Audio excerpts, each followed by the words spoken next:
This time of the year, January, almost January, December 30, December 31st, for a lot of people, this is the time we set the goals, right? We attend events like this, we read books, we do all these things because we want to set up the next year for success. But then often it feels like Groundhog's Day, where you go through all these things. You're like, I'm going to set this big goal. I'm going to like lose weight. I'm going to like fix this thing in my business. I'm going to grow it. I'm going to do all these things, right? We have this big ideas. We have all this energy. We write all these goals down, right? We follow these different templates and we have like, I'm going to do this quarter and this quarter and this quarter, right? And we have this massive thing. And, I'm guilty of this. Like I've done this almost every year. And then we start off strong. And then by like, I want to say it's mid-February, March, it's like totally out the window, right? The goal sheets are tucked away in your desk.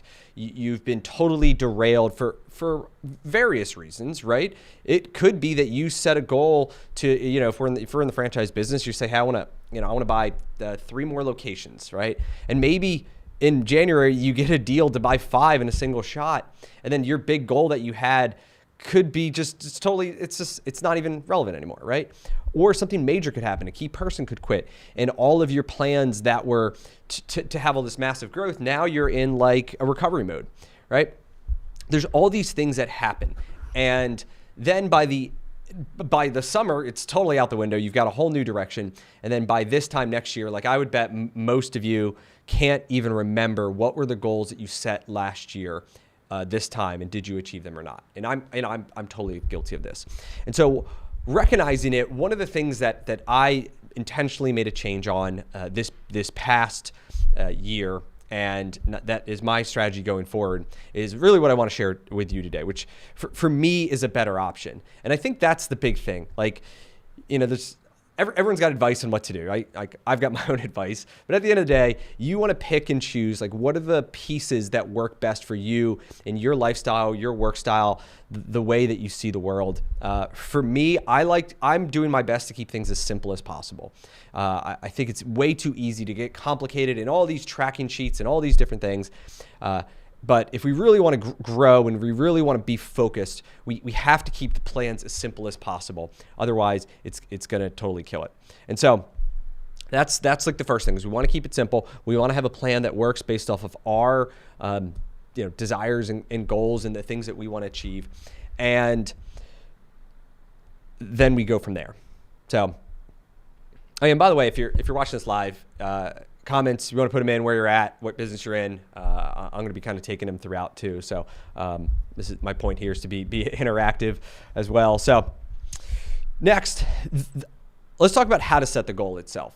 And this is a big part where Ben Hardy has a great book called The Science of Scaling. I highly recommend going out, and I'm going to pull it up now. I'll show you it. One of my favorite books this past year.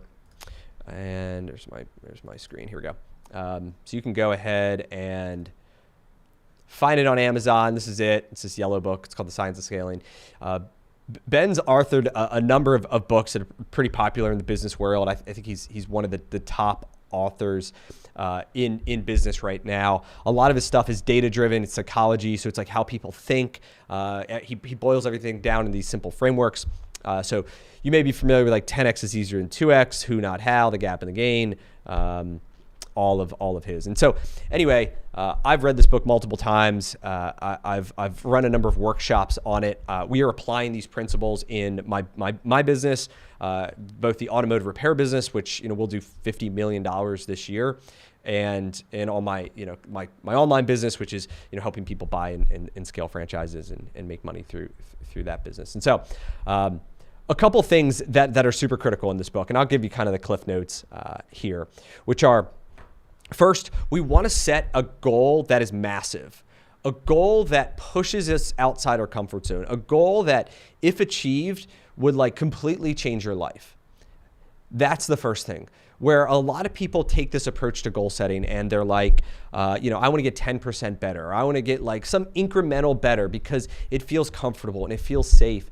And then, that safety is like, oh, if I don't reach a goal, like I don't Like it's it's a layup. And if you don't reach your goal, you feel like a failure to yourself. And you want to avoid that.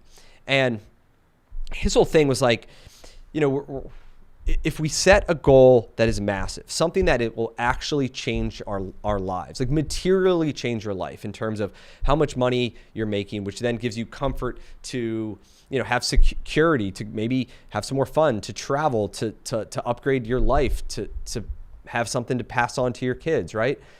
We think through those things of if we all have the same time in the day, right? We all have 24 hours. Me, you, Elon Musk, who's about to be the first trillionaire when SpaceX goes public. Like we all have the same hours in the day. So how do some people get way more done? A lot of it comes down to the goals that they set and then their focus on those things. And so if you set a bigger goal and you're hyper focused on it, there's a lot higher chance that you are going to succeed in hitting that goal. Versus if you just say, hey, last year we grew by 10% and this year, we're going to grow by 10, maybe 11 or 12%. Like, yeah, you'll make some more money, but does that materially change your life? Is that goal worth you getting up in the morning at 5 a.m. every single day because you're pumped up of knocking out the things you have to do to achieve that, right? That is what I think through. It's like, I want a goal that I'm going to get. It's just going to pump me up and I'm going to be so excited. And it's like all I want to think about and it's fun. Like I love this stuff. Like I love business. I love entrepreneurship. This is my hobby. I don't really have like hobbies. I try to golf, but like I forget to put it on the schedule. So I end up just like doing this stuff, right?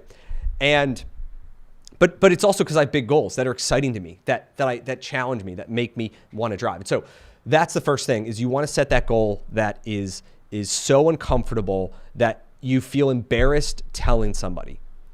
If you don't feel embarrassed, it's not big enough. I'm telling you right now. So that's the first thing. The next thing we want to think about is how does your life change? Because the money's one thing. It's easy to default to money to say, like even for me, I could say how I would want to, I don't know, take my company from 50 million to 100 million in the auto repair business, for example. And, but then like, what does that money do to you? Like, how is that going to materially change your life in that you would, it's worth it. And everyone's at different stages. Everyone's going to have different things that mean them to their life. But I think, at least for me, it's been helpful to find like what's going to change in my life that's going to make it more fun, right? Maybe I'm solving bigger problems. I'm working with bigger people. Like we're having a greater impact. I can drive a nicer car. Maybe I can fly private, or I can do things that you unlock at different levels, right? But those are all lifestyle driven, and ultimately, my whole thing is like I want to live a life. I want the business to live to support the life, right? Not you live your life around supporting the business. And so I start with the life of like, what do I want my life to look like? And then you just like back into like, well, what does my business need to be to achieve the lifestyle that I'm looking for? Whether that means, number one, you need money to do all these things. So you have to have money. And then number two is you need teams. Like none of these businesses get built by being solo. Like it is a really hard business. Like you buy yourself a job when you do everything yourself, right? And the only way that you can actually significantly grow and get yourself that freedom is by replacing yourself. And that is one of the things that I'm gonna talk about is all of these things you have to build teams. And so, but you want to start with that goal. Where am I going? What does it look like? And then we back into how much money do I need? What does my business need to look like? And then ultimately, what are the teams that I need to get there? So we'll start with that. Is that goal. The second part of this is you want to get very clear on what the timeline is for that. So when I set that vision of like what I'm looking for, this bigger life, it's not necessarily annual. It could be 18 months. It could be 24 months. It could be like, hey, I've got this milestone and I'm driving towards it and I want to get into it. Maybe it's 2 years. Personally, I'm okay with like saying I've got this massive goal and I want to get it within a certain time frame. Okay, that's the strategy I'm going to take. So I go big. So I start by going really big, define all that stuff, and then write down as much as you can of this. Be as detailed as possible in terms of like what does your life look like at these different times. Then from there, we want to go to the next section, which is what does the future version of yourself have to stop doing? So you think about that what your business looks like in the future, right? You maybe you're at $1 million in revenue in one location right now, and you say, hey, I want to get to 5 locations and $5 million of revenue. Maybe that's my goal, and I want to do that within 2 years. And you would then ask yourself, well, what does the future version of me, when I have 5 stores doing $5 million, if I was operating at that level, what would be the things that would be gone from my calendar that I'm currently doing today, right? Gone from my calendar, habits that I would change, maybe even identity, like who I am as a person, like how do I recognize myself? So you want to be able to identify what are those things that you're going to stop doing today, that you're doing today that you would stop doing in the future. And then, so write as many of those down. And it could be meetings. It's be like, hey, I'm in all these meetings that I don't want to be in. I'm handling like this marketing stuff, or I'm like day to day in the business selling all the jobs. I'm selling all these things. I'm interviewing every single candidate and nobody picks up the phone. Like, think through essentially all the things that you hate doing right now that you would think, if I hit that next level, I would not be doing these things. Okay. So we want to get a massive list of all those things. I have 3 in my document, but it could be as many as you want. And this, because part of this is like, humans, we're like repetitive creatures, right? Like we all have habits, and we kind of live our life, our day to day, or week to week, a month, a year to, we kind of live at that same cycle. And you have to be intentional if you want to break that. We have to intentionally attack this and say, what are the habits? What are the like things that I'm doing today that I need to break? I need to stop doing, because if I keep doing those things, I will never have the time or the energy or the focus to be able to do the higher level things that are necessary in order to achieve these goals. And so otherwise you can't do it. Like, this only works if you're intentional in terms of like, I know where I'm going. I know what actions I need to do. I know what I need to stop doing. It's all about intentionality. And then we go from there, which is the constraint. So my strategy here is we start high, right? We start at that big goal. We figure out all the things that we're going to stop doing. So I'm going to stop doing this. I'm going to stop doing that, right? But the truth is, there's a reason that you're doing all these things, right? There's a reason that you are handling all the marketing. Maybe you are the one who is like dictating every marketing. Maybe you are the one who is selling every job, hiring all the employees, disciplining everyone, like in the day to day, right? There's a reason, because you don't have somebody else doing it, right? I mean, it's as simple as that. And so you want to figure out though, so why are you still doing it? And it's usually 2 reasons. One is like you legitimately should not be doing that thing, and you want to instead like be able to hand it off to somebody. And maybe you have that person on your team and you just can't let it go, right? Maybe you have a person who should be doing all the hiring, but you've always done it and you're afraid to let it go. And so you want to think through, why am I not letting go of this thing? Is it because the person that I would hand it off to just truthfully isn't the right person? Could be, totally could be a problem, right? It could be that, you just haven't given them a chance to succeed. Like, you've made it part of it, but you haven't let them go. It could be that your system's broken, that you don't have a system. You're doing all the hiring because it's all in your head, and you have a gut reaction of, oh, I know how to recognize talent, right? Which, is one of my, like, I'm really good at recognizing talent, but like, and you feel that they can't do it because they can't see what you see, right? So you want to think through, like, what are these things that you are doing that you need to stop doing, but then what is the constraint? And our goal is going to be able to solve the constraint. And so, those are going to be the 90-day goals. Those are going to be the bottlenecks. And so let's go back into like this hiring example, which is, if I said, I am really good at hiring talented people. And I think that is the number one thing for my business to succeed is the ability to hire talented people. So then we want to like break this down. So your goal by the end of the 90 days is that you have systematically gotten everything out of your brain and into a tool that allows your somebody else on your team, like one of your managers, to be able to, hire the quality of person that you would.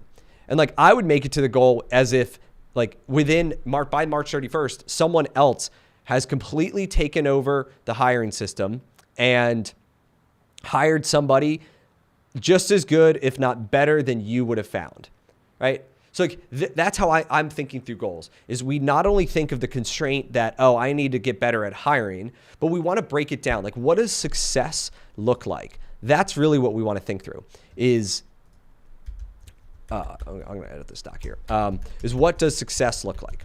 And you want to be as detailed as possible. So in that example, it's like, all right, I need, number one, like I'm good, but we need to translate if I want to be able to let it go, I got to get it out of my brain and I got to get it into a framework, a system, a process that I can document that is the way that I do something.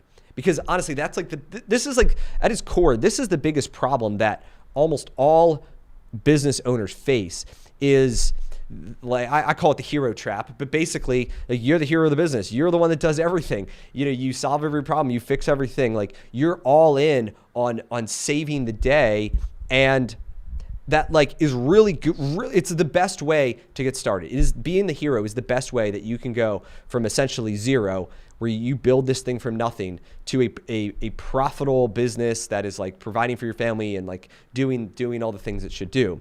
But the trap is that hero can never scale a business, because you can't just be the hero more. Like at a certain point, you run out of time and energy and focus and all these things.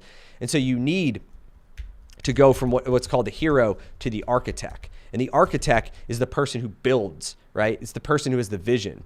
Even in my business, like I was the hero for many, many years. I was like from zero to building the company to about $5 million, that I did literally everything. My phone would heat up and eventually shut down in the middle of the summer because it got so hot. And, but I was like proud of that, and I was successful. But then I realized to scale the company, I had to get out of that being the hero. And I instead needed to hire the heroes, to hire the people who were better than me at doing all these things. And this is a big thing that, within the 8-figure franchisee, my program, we help people buy and scale franchises and, get more freedom by building teams. This is like the big thing that almost every single person struggles with, is we start from hero and we have to change our identity to be the architect, to the person who builds the system, who hires the people, who like gets out of the way, totally out of the way, to be able to let the heroes save the day.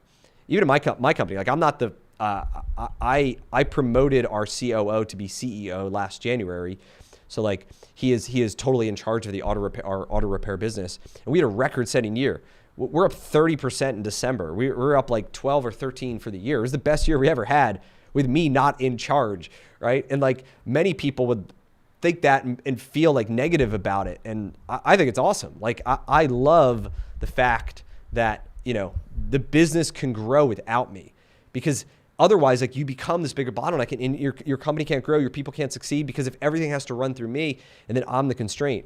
And the truth is, there's other people that bring perspectives to things that you don't have, that I don't have, who are better than me, right? And you have to be able to good at whatever, identifying those talented people, hiring them, getting them on board, enabling them, and doing all the things. And so a lot of the constraints, back to this, that you're gonna identify are gonna be related to being the hero, and things that you need to stop doing if you truly want to build a scalable company. And a lot of that starts with this idea of I do everything, the success, the frameworks, everything's in my brain, and I need to get it out of my brain. And we start that first is by looking at what are all the things that I'm really good at, and then you should spend some time to put that into a framework or system.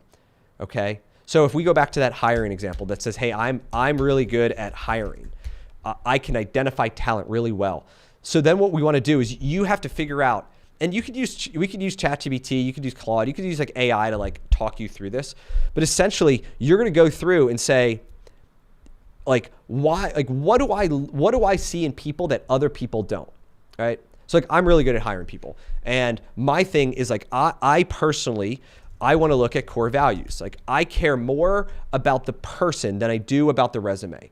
And like what I care about is their energy. Like if I pick you up, if I call you and you pick up, the first 30 seconds, honestly, first 10 seconds, I'm going to know if I like you or not. because of like the energy. Are you excited to talk to me? Do you seem like you like want this job? Are you pumped up? Do you sound like you just woke up like and rolled out of bed with like cheetahs all over you and you have no interest in talking to me? Right? So like, those are the things like I'm looking for people's energy. So that's like what it sounds like. Well, what does that look like? I'm looking for people's energy. I'm looking for, do they seem to have drive? Are they like, do they seem accountable? Are they going to do the things that they said they're going to do? What is the future vision of their life? You know, I talk about, you know, a lot of my stuff here for people that are, you know, just joining too, by the way. You know, we're talking about like we set a big goal first. And the big thing that I'm focused on is I want to set a massive goal, something that pushes me outside my comfort zone, something that challenges me. Because if people don't make progress, they're not happy. Like you get pissed off and like you want to change your life because you feel like I'm not making progress. And for humans, like that's what we want. We want to make progress in our lives in like all aspects of it, whether it's relationships, your business, and you know, your fitness. And so like when I'm talking to people, I ask them like, what are some of your bigger goals in life? Like, where are you going? What does success look like for you in 5 years? And if someone's like has no goals and they have no like drive and they're just like going to live on repeat mode versus I can talk to somebody else who has this very clear plan of what they want and where they're going and then how this role with me can help them get them there, man, like that's the kind of talent. And so as you think through, like, how do I go replacing myself? And I'm really good at these things.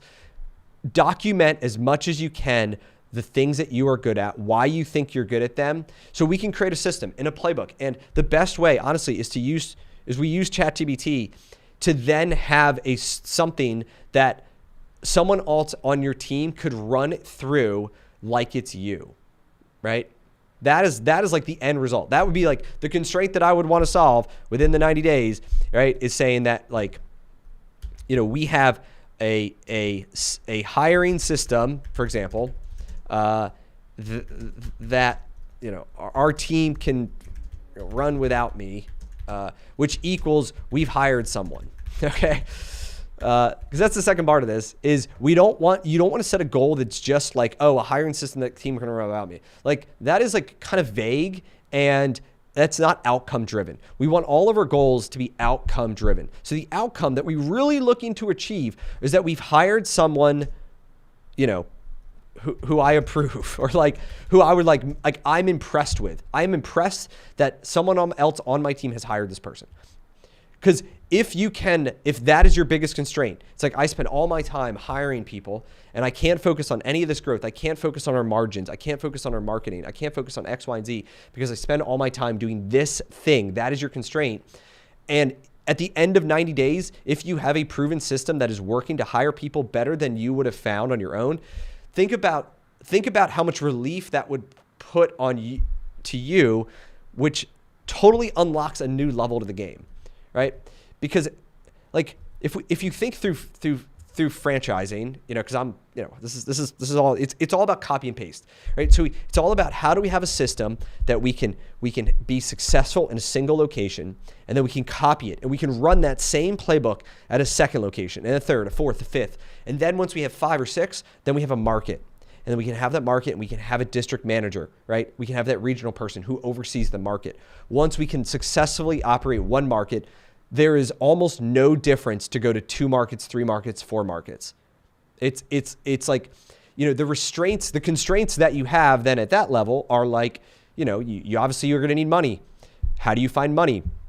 You're going to have back office, like make sure people get paid. Like you're going to have different constraints as you go, right? But the core constraint that most owners have that I talk to and that we help with an 8-figure franchisee are like constraints around hiring, the constraints around sales and people, right? So hiring, sales, and people.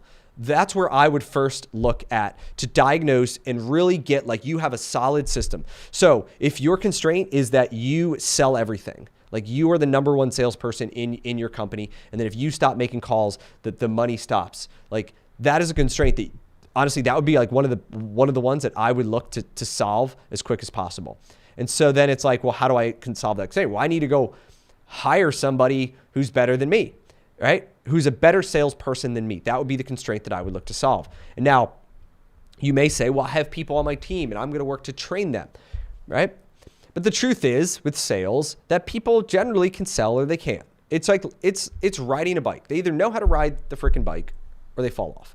And so it is much, much quicker to just go and hire somebody who knows how to sell and knows exactly what you want to get done than it is for you to focus on, develop. I'm going to spend 90 days to develop like a sales training program when it's like, just go hire somebody and it's solved. So those are the ones. So it's sales, marketing, people. Those are going to be the number one things that I would recommend you look at to figure out where can you go. And then the second part of this is, how would you spend your time if you solved that? Okay. We want to think through that because it's not only, I've hired somebody, I have a hiring system, but how are you going to spend your time? Once again, we're all trying to go back to being intentional. I'm intentional as how I set my goals. I'm intentional in the habits and the things that I'm going to change about my life and my style and who I operate with and the level that I play at. Like, I'm intentionally going to put myself in rooms with people like me and other people operating at a high level because I think I can learn from them way quicker than I could on my own, right? That's being intentional. I'm going to figure out these constraints. I'm going to go as deep as I need to and not just pick surface level constraints. Because this is the big thing. Because if we're going to say for the next 90 days, all my attention is going to be focused on solving like this one thing, we have to pressure test it. And a couple of the things we can do to do that are, first, make sure it's something that you can control. If it's something external, you're going to drive yourself crazy. So don't do that. For example, like, can I control who I hire? Yes, 100%. Can I control my ability to, identify that the salespeople? 100%, right? All that stuff. Like the weather, we can't control the weather. So if it's all about, the weather, the economy, I don't know, things your franchisor does, like, I want to be able to open this new location by this date. But like if there's a bunch of things that other people that you have no control over, you're going to be really frustrated with that. And so focus on the things you can control.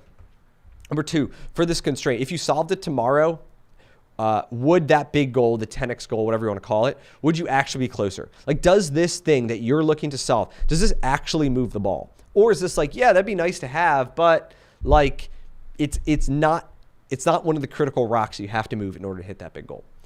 Can you solve it in 1 to 2 weeks? If you can, it's a task. It's not the constraint. So if it's something like, I don't know, your constraints, you're spending all your time doing the books. Like, you do all the admin work, the accounting, the credit cards, and you hate it.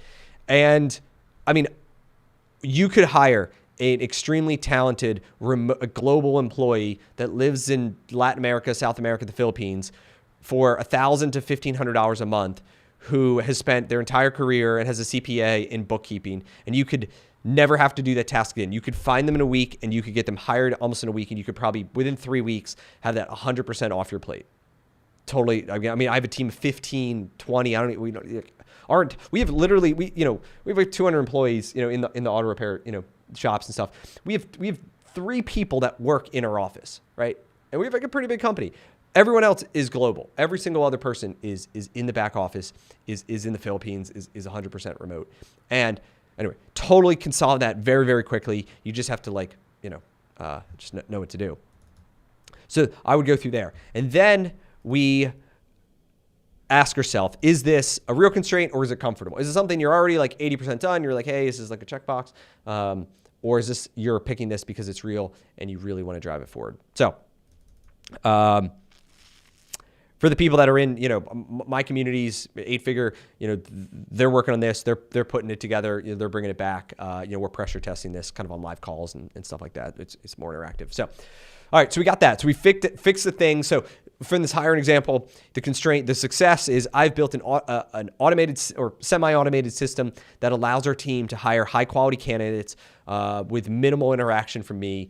And now I don't have to be scraping on Indeed, and I don't have to be calling all these people who don't show up, and I can focus on growing the profits of the business, which is what I need to do in order to have enough cash to be able to expand, right?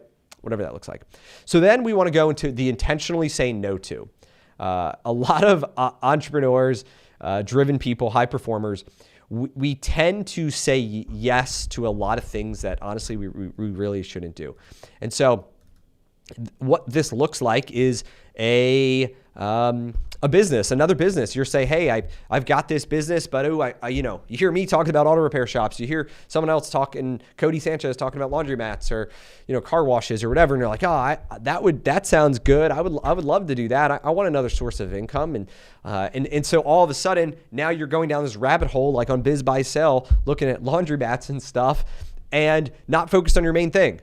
And so I have that habit. It's a very bad habit of getting, I look at all these businesses, we have a lot of people who run other things. They make a lot of money. I see it and think, it'd be cool to be in that business. Like I could just build a team just like the team I've got. But then, you know what? Every time that you say yes to something, it means at the same time you're saying no to something that you're currently doing. Okay? So every yes equals a no. And so if you start saying yes to all these things, like, hey, I'm going to get into this other business. I am going to go buy real estate. I am going to start taking a bunch of these meetings. I am going to take over the sales process because my team sucks and I got to blah, blah, blah, right? All these things that you start saying yes to, that you're going to start doing, it means something else in your life or your business is going to say no to. You're going to spend less time with your kids. You're going to spend less time. If I bought another business, I'd spend less time on this business, right? If I started buying real estate, I'd probably, in rental properties and deal with Airbnbs and whatever, all the stuff. That would be less time that maybe I could spend just buying another Midas shop. Like I'd just be working with Midas real estate people if I want to buy real estate, right? To go find shops. And so the best approach, and you may not have this problem, but I do. And the thing that I've found the best for me is to create a list of all the things that normally totally derail me. The things that like it's a honey trap, and I'm going to write all those things down. And these are going to be the things that I'm going to say no to. And so when I'm going through my what my big goal is, what the constraint is, and what the roadmap and all the things I'm going to talk about in a minute, I'm going to make sure I review. Okay, we're not going to look at other businesses to buy. We're not going to look at this. We're not going to look at that. Or like it could be stuff in your work life where, for example, maybe you micromanage too much, right? And you're like, I'm building this team. I want to delegate, but I just keep getting into the weeds. And I know that if I keep getting into the weeds, my team's never going to learn what to do because like I'm just doing it. And then B, like I need to be focused on all these bigger things, like future Brian running this massive company isn't going to be micromanaging how assistant manager at store number 34 picked up the phone and didn't answer the call the way he should, right? And if you spent all your time, because you would go crazy, right? You would go absolutely crazy if you tried to micromanage to the T every little thing in the business. And it's going to keep you from growing. I have this saying that progress is more important than perfection. So progress over perfection. So what I'm looking for, and I have for my entire life, and it's honestly I think a pillar of how I've grown, is that I'm looking for progress. So it's like, yes, he could have done better, but maybe that call is 10 times better than his call from the previous week, and in another week or two, he'll have it down, right? If he's making progress every week, that is more important to me than the perfection of did we nail it to every little point. And so, anyway, go through this list as you go. And you say, maybe I'm going to not chase shiny objects. I'm not going to micromanage. I'm not going to buy any real estate. I'm not going to try to put my money in all these things that distract me. I am not going to get into, random fights on the internet with strangers that make me angry. I don't know, all these things that like normally you do that you shouldn't do, to be very intentional, because that's all what 26 is about for me. It's how I'm going to create success, is I'm going to be extremely intentional in everything I do. And saying no is just as important as the things that you're going to say yes to. And your future self is going to thank you. Like future self in 5 years or 2 years, when you've hit this massive goal, is going to say thank you for not getting derailed by doing all that dumb stuff that you used to do. All right. Now we move to the quarterly roadmap. And so our goal is to not plan a year. I am not planning anything for the year. Okay. I am planning a big vision, something that makes me uncomfortable, that I think is really difficult, that honestly, I don't even know how to get there. That's one of the other big like lessons from this book, the Science of Scaling. If you're just joining, highly recommend, go and buy this thing. It's an excellent read. I've read it multiple times. And it's that the bigger the goal, the fewer the paths. So if you had a goal, so if I had a goal, for example, the mice business, let's say I wanted to hit $100 million in revenue next year, which would be double the amount. I'd have to double in a year, right? Like the only paths, like I'm not going to get there through same store sales. It would take too long. I'd have to acquire, right? I'd have to go and buy another group of stores doing the equivalent amount of revenue, right? Another 50 million. And so the quickest path would be, all right, can I find another group of stores that are already doing 50 million and buy them, right? That would be the quickest path. One transaction, the deal's done. So then and then if you can't buy them, can I buy the next guy, right? You would go down the list at the biggest to smallest to figure out what would be the quickest path to hit this massive goal in the shortest amount of time possible. You would most likely not choose to go and open a bunch of stores from zero or buy one store at a time, because there's no way that you could do that at the speed required to hit the massive goal. And so massive goal, less paths to get there. And so as we think through the less paths, I have this massive goal. I'm gonna look at what are these roadblocks? What are the things that are holding me back from getting to that goal that I need to get around, that I need to hurdle? And then we're to start knocking them out one at a time. And each quarter, or every 8 weeks, or however long it takes you, we're going to look at that goal, we're going to knock it out, and then I'm going to move to the next one and the next one. And then the faster that we can knock these out, the quicker we're going to pick up momentum and grow. And so over the next 13 weeks, we're going to say, back to like my example, that we are looking to build this hiring system so other people can hire just as good, if not better than me. And then we would want to map out for the next 13 weeks. I'm going to chunk it to say, what are the things I need to do? So I'd start at the end. So at the end, like, dream employee. Oh boy. Let me just get my format's messed up here. Oh my God. Okay. So the desired outcome is your dream employee is, hired and like shiny, really. Like not just that they're hired, but they've proven they are the right person. So by the end, if that's what you need, so then you need to get this person so then you can back into some of these things, right? So you need to have that person interviewing, hiring, and onboarding, right? This new employee, this new dream employee that your team's going to do. And then you can kind of say, all right, well, but then if we skip a week and we say, all right, weeks 1 to 4, like I need to document everything I know, and systematize it, right? So, and then, train team and start. So I would say at a big chunks, the first part is going to be, we need to go and document. Then my team needs to start doing it. And there has to be this iterative feedback where each week they're going to bring candidates to me and say, Brian, this is the guy I found. This is what I like about him. This is the red flags. I would yay or nay. And then I could give my feedback to say, yeah, you're right. Like, I agree it's a red flag, or yeah, you brought this person to me. You totally missed this, X, Y, and Z. Like you would iterate it because, you want them to be able to then by the end of this, get better at it and go through the process to hire the person that you're looking for. And so that's the thing about this is like, our goal is to compress time.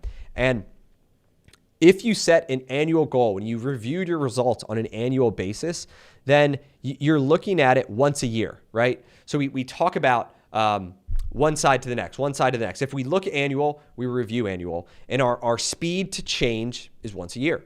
If we looked at everything quarterly, and every quarter we got our team together, we did a quarterly retreat, and we looked at the whole thing, and then we'd set the goals for the next quarter, right?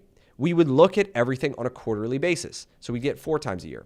If we do monthly, so we set annual goal, but then monthly reviews every week, right? Or every month, we get 12 of them. We look what worked last month, what worked this month. We go through it again. And then now, what I'm talking about is weekly. So we're going to look at this every freaking week in terms of, I've got 13 weeks to achieve my goal, the desired outcome here. And every single week, we are attacking this. So we are going to look out. This is week 1. What am I going to attack this plan? I'm going to document this. I'm going to create this ChatGPT. I'm going to pressure test it and do all these things. And then you want to write that. And then at the end of the week, instead of a monthly review, we're doing a weekly review. So what did I win? I built my ChatGPT thing, and I was able to screen 3 resumes through it, I was able to screen a bunch of resumes, and it actually like worked. Like it gave me results, and it worked. The challenges, maybe but the challenges were, I got distracted by X, Y, and Z, and here are the adjustments I'm going to make next week based off of the wins and the challenges. Next week, now it's like, all right, week 2, what am I going to attack? Well, I built this thing. I got to get it into the hands of my people, and I'm going to have them start using it, because maybe I'm using this hiring system in a way that is intuitive to me, but not intuitive to them. And so I need to see how they're using it. And so then we can make these further adjustments, and I can fine tune the whole thing, right? And so our goal here is like week to week, we are playing offense. We are attacking every single week to be able to say, what do I need to do? And then go from there. And the point of chunking it out in the beginning here is there are things that like you may want to do that just you're not ready for it yet, right? There may be some things here that are like, hey, I want to handle X, Y, and Z, but there's no point of you looking at it in weeks like in the beginning if it's really meant for here. So that's the whole point. Is like it's gonna be a massive goal. When you truly have a good constraint that you want to solve, you're going to have so many things that you need to do. Like your list is going to be massive. It's not going to be, it's going to be way more than like just a few things. And so you want to be able to like get all those on a single board, on a single spreadsheet or whatever, and then just start like moving them over. Say, all right, I know I got to do this. I know I got to do that. I know I got to do this. But in the beginning, like this is the first thing I have to knock out. This is later. This is in the middle. And you kind of have your board set. And then from there, we attack. All right. Way more effective, I found, for me personally at least, to achieve massive goals, to go this way. It's super simple, right? It's super simple. If I just got to go, like I use Notion, but like you could use Google Sheets. It doesn't even matter. And you're going to just say, big goal, where I'm going. What am I going to attack this quarter or the next 90 days? What is my game plan? What are the wins that I had this week? What are the challenges? What are the adjustments? And then next week, go again. And some of the things that I don't have here are the numbers, right? Like, what are the numbers that we're going to have to know if we're like winning or not? And I think a lot of times, let me show you something else here. It's the 8-figure scorecard. This is like an example scorecard that we use with an 8-figure as an example. Let me just make this thing, hold on, bigger. There we go. Perfect. So a lot of people have a scorecard. This is an example of a scorecard that we use where, I'm looking at week to week, what are the things that we're tracking? So every week to week, remember we're tracking it weekly here. So every week I want to know, and then, you're always going to have some sort of like remainder of the month. And so we'll put that in there. And on the scorecard, so all of these numbers on the scorecard, cash balances, revenue, cost of goods, payroll, percentages, average tickets, close rates, Google reviews, like you could drown in data, right? But all of these are lagging indicators. These are all things that happened in the past. This happened last week, right? 17 grand, 15% close rate, but like whatever stuff. That happened last week, right? Lagging. It lags behind. But we want to focus on lead. We want to focus our actions and our time and our calendar and our attentions and everything that we do on the leading indicators, which are the actions, which are what are the things that I need to do this week to attack to end with better results, right? What are the wins? What I did, like, I don't know, I'm looking at this. These are all made up numbers, by the way, but it's like, I don't know, maybe one week we did 25K in revenue, and we're like, man, we did so good in this week. What are the things I did differently this week that I can learn, that I can enact last week? Or maybe it's like our close rate was terrible. We were at a 15% close rate, and it should be 40 to 50. The challenge is like, what happened there? Like this goes both ways. And so, but this is all lagging and reflective. Like you use this to point you in the direction, but then you use your execution plan in order to game plan and attack. And so that's kind of like that's the way you have to think about it. And when you go through these, I have a lot here. Personally, I would try to reduce this to a lower number. Less is more when you're looking at these numbers. Years ago, I wish I had an example, but like I would put together these dashboards, and they'd be massive. They'd be like eye charts, like you'd go to the doctor in, and the employees couldn't look at, like they would look at it and their eyes would just like blur over. And like, you know, I put the thing together. I could read it really well. I'm like into numbers and data and all this shit. But then you put it in front of someone and they're like, all right, well, tell me what you see. And it's like they literally have no idea because there's like 100 numbers on this massive chart. And I've found that it's way more effective that we can get as simple as possible. And, you know, even using things like this status to go over here to say, where are we at? So if we're reviewing this with our team, we can show them, all right, you know, and you may not share cash balances with them, but that's fine. Like whatever, maybe this is just your personal scorecard. Maybe you do, I don't know. How are you doing on invoices? And are we on track? How are you doing on revenue, cost of goods, payroll, dollars estimated, close rates? And is it, you know, fair, poor, excellent, critical? If it's critical, obviously we got to work on it. This would, in my example here, that would be fair. Or maybe it would be good. And we go from there. And so then your team could then, if you really wanted to be fancy, all of these could be like formatted different, like automated, but we don't have to be that fancy. And then when you're putting this together, like I like these scorecards, for a couple reasons. One is that you manually enter the thing. You manually enter $18,000, $12,000, $30,000, whatever. And it feels different when you manually put the number in than if you were just to have this automated report that you just refreshed it and you saw it and you just scanned through the numbers and then you're off to do the next thing, right? Because you got distracted, your phone rang. And like there's something about going through and manually putting the numbers in, especially when they're bad. When they're bad numbers, man, it hurts, right? You feel the pain when if we did $12,000 and, you know, cost of goods was 4,000 and payroll's 5,000 and, you know, we should be at 50, 25 and 25 and we're at 33 and 42. Like we know we lost money and you were going to be so agitated that you were going to like fix it the next week. Your action plan as we go through our execution is going to be, I'm going to fix this immediately. Versus sometimes when it's like, oh, it's automated and it just happens and it just feels fake, right? There's actually something, I want to show you something, guys. So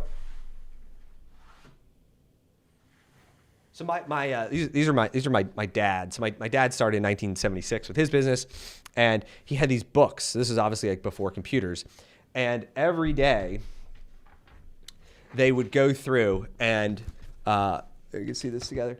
They would enter the, hold on, let me just try to get this thing focused. There you go. They'd enter the sales data. And so for him, it was like the sales on the one column and then the week to date on the other. And then they could literally see, you know, on April or January 2nd, 1981, you know, they did, $2,000 and, you know, whatever. And then they compare week to week. They can make notes about the weather and I don't know, all these things. And so the whole goal was just to beat yesterday. Like that was the book's called Beat Yesterday. And, you know, for many of us, like that, especially if we're in a, you know, like it's seasonal, somewhat of a seasonal business, you know, it ebbs and flows. Fridays and Saturdays are big days. Like we're big around the holidays. There's other things that happen. And so, but there's something though about sitting here and physically writing your numbers and your sales and feeling the pain and putting it in red or like doing things. And so, you know, and while most of us, you know, aren't going to use a, you know, some old book like this, the Excel sheet can be the equivalent, right? That you can go through and you can spend a bunch of time every day, every Sunday, make it like, or Saturday, Monday morning, or whatever makes sense for you, make it a ritual. And so as part of the goal of the document like that I put together is we're putting in the sources. So because back to you, like some of you guys say, oh, well, I can just like pull my report does it all, blah, blah, blah. Well, chances are it's not pulling cash. Chances are your point of sale is not pulling payroll percentages and dollars and, Google reviews and stuff like that. So you pull it all together. This also helps if you eventually have, you want someone else on your team to do the same process for their store, because you're going to make one of these each month. You would possibly make one of these for each location you have. And you may tell the manager or whoever's in charge to say, hey, each week, I want you to put this report together. I want you to be able to tell me, where did we win this week? Where did we fail? What were the challenges? What are we going to do next week to fix it? Right? Because a lot of this stuff, like when I'm talking here, I mean, I'm speaking to, in the, hold on. In the, sorry. I think it's zoomed. Anyway, sorry. Technical problems. I'm speaking to this like this is the owner and I'm for the company, but you could take this exact plan and run it with every one of your stores, right? Because every one of our stores, we have 35 of them and 35 store managers and 35 assistant managers and, even technicians. But they all have things that they want to work on, and they want to grow their revenue, and they have big goals. And at the store level, right, their constraints could be that they don't have, maybe the manager's strong, but the assistant's weak. And they feel whenever I take vacation, the sales just drop. On my day off, like I come back to a ton of stuff. The shop's dirty, this, and this. And like, I need to build a better team if I want to be able to achieve the income goals. Because like we pay our people, like they have unlimited income. Like they get paid based on performance. Our eventually guys have profit sharing plans that they can get into. And like the more money they make me, the more money they make. And so I want all of them to make as much money as possible. And so like we want to set each one of our stores up for that same amount of success. And so it's the same process. It's like, what's the constraint that you have? My assistant manager sucks, or my team sucks, or whatever. And so then it's like, all right, well, what are we going to do? What are you going to do to go out and find that person and train them and get them up to speed and be able to solve that within 90 days? And then what are we going to do from there to then get more customers in the door so we can then justify the next hire? Now we can build a team, right? Now we can go and get this fleet work, or we can like hire more technicians and better technicians because we have more consistent work. And right, there's all these like things that snowball as you continue to grow. And, and then for the managers, it could be like, what do they say no to? Well, it's maybe like, we sometimes chase these jobs that just like, are big dollars, but they become like a total headache. And like, we should have never got into this thing, right? It could be like an electrical diagnostic. It could be like whatever, a motor, a transmission, some oil leaks that like, yes, it's big dollars, but they know that at the end of the day, like you become married to this thing. It's just not worth it, right? So you could take the same approach that you're applying and work together with your team and do the exact same thing. Big goal for them could be like, I want to grow my revenue from 2 million to 3 million at a store, right? And that would mean, and like your comp plans, I don't want to go down a rabbit hole in comp plans though, but like compensation plans are honestly one of the best things that you can do. It's a huge part of, even within eight-figure franchisee. I could show you a little bit here, is designing compensation plans that are really rewarding to people, because people are a lot more motivated when they've got plans that they can make like a lot of money with. And so that's like a big focus of mine is here. Let's just, I'll show you some of these is you want to make sure you have compensation plans that are aligned. And so, we've got like a bunch of different ideas and concepts here, whether, for example, store manager comp plan. So I've got like this entire framework around all these different ways of how we pay managers. And so some of these are the ways that we literally actually do it. Others are ones that I've seen work in other businesses. And whether it's like, so for example, this is one of the ones we do. We do a profit share with a draw. And, the more money they make, the bigger the bonus that they can get. And then whatever, there's tons of different ideas that have been successful for other people, whether it's district managers, store managers, team associates, sales associates, team-based crews. So this would be like, you get a bunch of window cleaners or something. And so anyway, I don't go down too much of a rabbit hole with that. But the compensation plans are so critical that you have to have great plans. Because if you don't have great compensation plans for your people, like they're not going to be motivated if it's just an hourly pay plan, and no matter if they bust their ass or not, they still make the same amount of money. Like, why are they going to get up and push themselves because you want to make more money? Like, you have to, every single person, at least, like, listen, I mean, this is my view, at least. We're in a high performance company. We want to grow. Like, we have big goals of what we want to do. And we know that if everyone makes money, when we win together, right? And so every single employee in our company is performance based in terms of they have a strong guarantee, something that, you know, they can cover all their bills, but they show up, they produce, they earn more. And, you know, we have multiple people made 200 grand this year, like fixing cars, selling work, like unlimited, and they can make more next year, like unlimited. So anyway, onto the rabbit hole, but like that could be part of your problem. Like that could be part of your constraint as you start to think through what are the things that I need to solve. Maybe it's like, my people don't feel motivated. I can't hire anybody good. Nobody cares. Nobody wants to work anymore, Brian. Like, listen, we all get the same problems. Like we all deal with the same, you know, hiring pool, but there's millions of very, very qualified people out there, right? And it's our job to be able to design a company and a culture and a plan that gets those people that make them want to work for us, right? Like, because think about that concern. You solve that, you're like, hiring is like a huge pain point, right? And if you could solve that, what's the dream outcome? The dream outcome is we have people who are knocking down our door because they want to work for us, right? Because it's that good. And how do we have to have leads, right? We have to have marketing coming in. We have to have a way to convert those. We also have to have compensation plans that are rewarding. We have to have career paths so that once somebody joins our organization, that they can grow. That's how you hire and keep high quality people, is that they can continue to grow within your organization. Like, I think about it like bubbles. So like or a balloon. Like, I have a balloon, right?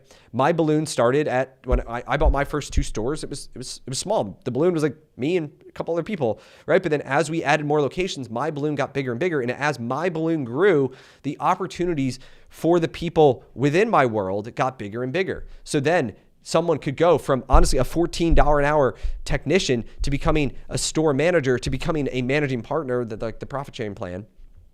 All within that, right? We have other people who have risen from store managers to district multi-unit managers, right? And that we have some people who eventually went off and started their own thing, and we partnered with them. We were like, hey, listen, we think you're awesome. Like, we understand that maybe you've outgrown our bubble, and we want to be part of that. So anyway, go through and like that could be your constraint. Hiring. Compensation plans. Do you have a good one? Do you have a culture that people want to be part of and stay and grow, and go through there? Awesome. Going through some of the comments. Let's see. Let's see. Hey, Jack, good to see you. I chose a franchise to minimize potential failure, get systems. I'm not exactly sure. I chose a franchise, only 5. Franchise, yeah. So saying it's a high failure rate. Yeah. So, I mean, you definitely want to figure out. So if you got a brand, I'm going to put some of these on the screen here. And if any of you guys, got questions or comments, saying that chose a franchise to minimize failure rate, but, only open 5 months, non-franchises fail, 40 to 50% fail in 5 years, franchise 5 to 20. So yeah, I mean, that's kind of the point, right? And part of the system is that when you buy a franchise is, yes, it's systems and process. There's also the community. There's also other people you can lean on. And so, work to build relationships with the people in your communities, whether that is your neighboring franchisees or, the top performers. Like, what are they doing differently? Like, I want to learn from everyone. In terms of what they're doing, even now, like, so I mentioned how I'm not the CEO anymore. I guess I'm the president. I don't know. We're not big on titles, but, so our CEO that runs the auto repair, he is the one now. Like, he's doing all the stuff I was doing, right? So like, part of it is like, you systematize it, and then you have your team do it. So he is the one building the relationships with the other owners in the system, so that he can go out and do the deals that I would have done in the past. But it's all the same. So whether you were looking to get out of your store, or your salesperson to hire somebody, get out of your store, getting out of this multi-unit role, all these things are possible. And it's literally this process. And so when I reflect on like, well, what did I do and how I've grown my company and been successful, it is literally this. What are the things that I need to stop doing and I had a list. I had this red book at a time, and I just like write down all the things that like annoyed me and like I shouldn't be doing this. Like I shouldn't be on this call. And then I think through, why am I on this call? What do I need to solve? And it always comes down to like, the work still needs to get done. Just someone else needs to do it. And who else on my team can do it? And if they can't do it, maybe I have the wrong person. And that's a big part of it. Is, you know, we all hold on to people for way too long. And you know, sorry, I'm reading through these comments. I got spell checks. Sorry. I'll fix my spell checks. Anyway, man, like we hold on these people for way too long, and then like, you know, we're wondering why we're not having success. It's because like we have people on our team that we need to let go, right? I would bet a lot of us. I know we do. I know I do. I have multiple people that I know today. Like I should just pick up the phone and let them go, because you know we think through this, right? Of like, I've got this big vision of where I'm going. What does the future me not do? The future me is not going to hold on to people who are going to be an anchor and hold me back, right? There's people in your life. Honestly, it could be people in your personal lives that could be holding you back. It could be relationships. It could be your best childhood friend.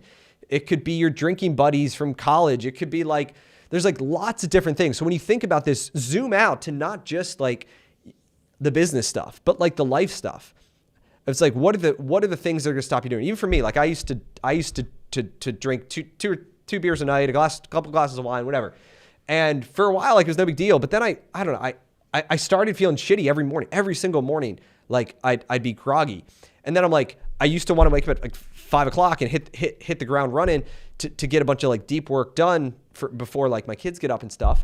But then like every morning I woke up if I had a couple beers, like I'd be groggy. I'd just sleep in because I just like didn't feel good.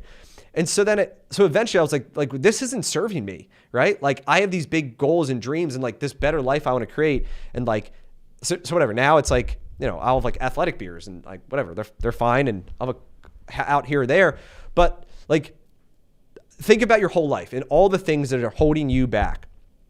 And there's relationships, toxic relationships, huge part. Friendships, like a lot of times we're friends with people that we grew up with, that are from high school or from, you know, our neighbors or like whatever. But are those like, you become the people that you hang out with, right? You become the average five. If you hang out with a bunch of people that do drugs, like high chance you're going to do drugs, right? If you hang out with a bunch of people who want to drink and watch football every weekend and do all these things and like just like shoot the shit, like that's probably what your life is going to look like, right?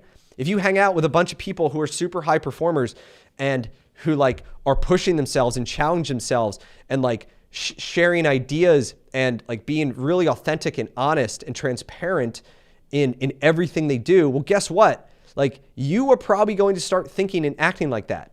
Like that was one of the biggest things that has changed in my life. And I'll like, hold on, let me, I'll show you this thing. Like I think this is really cool. Let's see, sales growth. I got this, look, I'm going to show you this chart and there we go. Okay. There we go. Just make this thing big. That a couple years ago, I was kind of in this, I was in this situation where I had my like group of friends and, you know, other franchisees and, you know, just other people in my life. And they were great friends. Like, you know, and I don't want to make it sound like, you like ruin all your friendships and stuff, but like, and when I look at like, this is our sales growth. So like 2016, I bought my first store and then we hit like 5 million here. And then, you know, we did 50 million in 2025.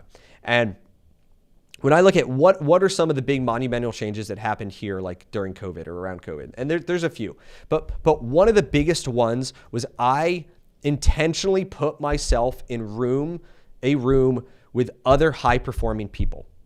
And that I knew that I had to get out of the circles that I was in and into new circles because I wanted to play at a higher level. I knew that like if I kept the path that I was on, it would have like, it would have been this like very linear growth that, I would have been maybe 10 million by now, or maybe 15, I don't know, maybe 12, something in that range. It'd be linear because like it was just the path I was on. I was like, once again, you as human nature, like we do the things that we did every day. The only way we change this is if we intentionally really focus on changing it. And so I got in different rooms. I started hanging out with different people who challenged me to think differently. And often it's funny. Sometimes it's like, it could be one thing different. It could be a single word that somebody says, or a single way that they see the world that you don't, in a situation where, you're in a trusted environment and like, they're credible and like, whatever.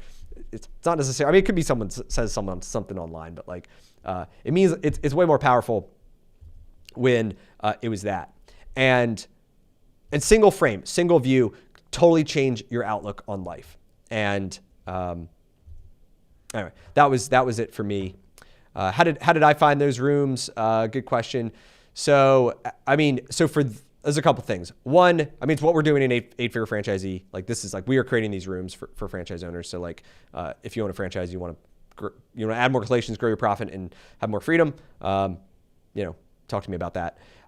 That one though, this was 5 years ago. I was actually getting into real estate. I thought I didn't want to get into franchise. I thought I was like hit my limit at franchising. And so I joined this group.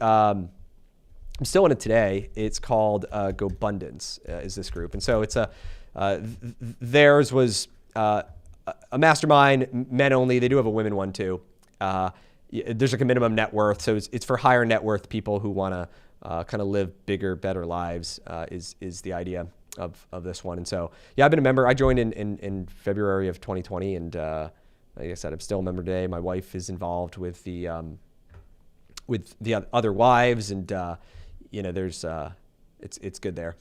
But some of the things that I learned, like, so one of the big things that I learned was there was another guy who built this massive real estate portfolio. He was like one of the founders, and he had this similar story that he was going along, he was struggling here, and then it was like he saw all these other people build these massive companies, and he idolized them at first, right? Even me, like, so people look at this, say, hey, like, I built this big thing, and I know I'm like, an inspiration and try to help as many people as possible, and like I want to show that, like, I want to prove to you that, like, if I can do it, you can do it, and that there's like nothing special about me. It's just a matter of like, you go and you keep grinding forward, and you keep pushing yourself, and you keep intentionally like moving the ball forward.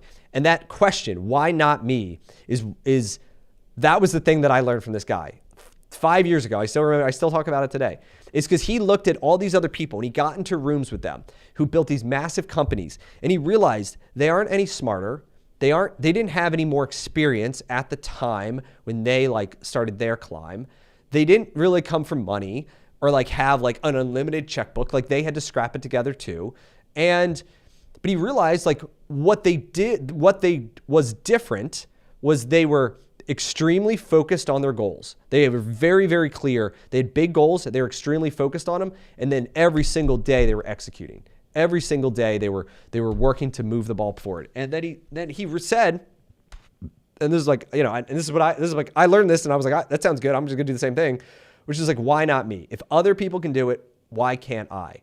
Like, and the truth is, the only thing that holds all of us back from achieving whatever goal in life that we want, it's like right here. It's in between our heads. It's our brain. It's fear. It's like, I'm afraid. Even the time, like, I was getting into real estate because at the time I was afraid of, I don't know, like whatever, random things. EVs are going to come, and like cars don't need to get repaired anymore, right?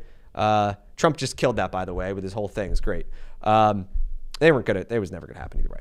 But I was afraid of that, right? I was afraid that all my eggs are in one basket. I was afraid of like, what if the brand has gone through a number of changes, which is honestly why a lot of people wanted out. It's because there's a lot of things going on that other people just didn't want to be part of it. Hiring technician, right? There's all these reasons. Fear is what holds all of us from back. And then we think that like, if we diversify, if we get into these other things, if we go buy real estate, we do this, we do that is going to de-risk our lives, right?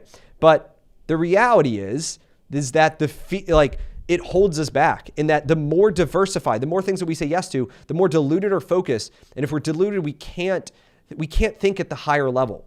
And so when I got into this thing, even then surrounded by these other people, and they were all like making money. Most of them were making money in real estate. And, you know, I'd bring like what I always want to do. And I said, hey, I want to get into multifamily real estate and I want to get into this and that. And, you know, they're asking like what I do now and, you know, the track record and all this stuff. And they're like, dude, why are you trying to go and do this other thing? Why don't you just like double down on what you're already doing? Like, you're good at it. Why, instead of going and buying a 20 unit apartment or whatever, 100 unit apartment building, wherever it be, why don't you just go and buy another Market and Midas shops or another shops? Like it's the same thing, right? And like it took someone else just to challenge me to think like, yeah, you're right. Like, I already know and I'm good at this. Like why would I go and distract myself by trying to do all these other things when instead I just need to face the fears that I've got and just be able to double down on this. So I'll see you. Good to Bloom and Blinds. So you think through that, right? You go through and you're like, you realize some of the alternatives, the things that you're looking at, you're going towards them because of fear of like, fear the business is going to go down, fear that my team's going to leave me, fear that like I need all these other things. But the reality is, if you want to build a massive company, it's by staying focused and compounding what you already have and figuring out what are those fears are. Many of those are these constraints. We go back to this like constraint things from earlier. It's like, well, I don't have people. I'm afraid to hire people. Nobody wants to work anymore. Like, this business is going under, right? It's all these like different fears, but at the end of it, all those have solutions. And if I can solve it, if like thousands of other people can solve it and build these big companies, there's zero reason you can't, right? You just have to get over it. Like, you just have to find a way to get over it. And sometimes it's systems to say, I don't have a good system. Well, guess what? There's people like me who have hiring systems. Nobody wants to sell. Well, guess what? Like, I have a whole seller financing playbook that like we have executed multiple people and multiple brands of how to find and roll up franchises. Like, I could literally I could help anybody in almost any brand go and find franchises to roll up. Like, we've done it in fitness. We've done it in home services. We've done it in senior care. We've done it in commercial services, multiple commercial services, auto repair, like, whatever. I don't go down a rabbit hole, but like, franchisees want to sell to franchisees. If you get in a franchise and you know how to operate, like, once you get over the fact that I need to overcome whatever, like, the growth you can get is massive. Okay. But you have to have those goals. You have to execute. You have to have a system, all that in place here. And so, yeah, that's what I'm excited for 26. We're going to keep growing this chart, and we got multiple deals in the pipeline. You know, I'm growing my, I'm trying to do more content. I'm trying to do more lives. So if you guys are watching, like this stuff, if you don't mind subscribing, if you're not already subscribed, and if there's anything I can do, reach out. I'm going to be trying to do these every week is my goal, to be able to go and bring more stuff like this. And so, give me a thumbs up if that sounds good. That'd be good. So cool. All right. Well, I got to get going to dinner, and I'll probably see you guys next week. Cheers.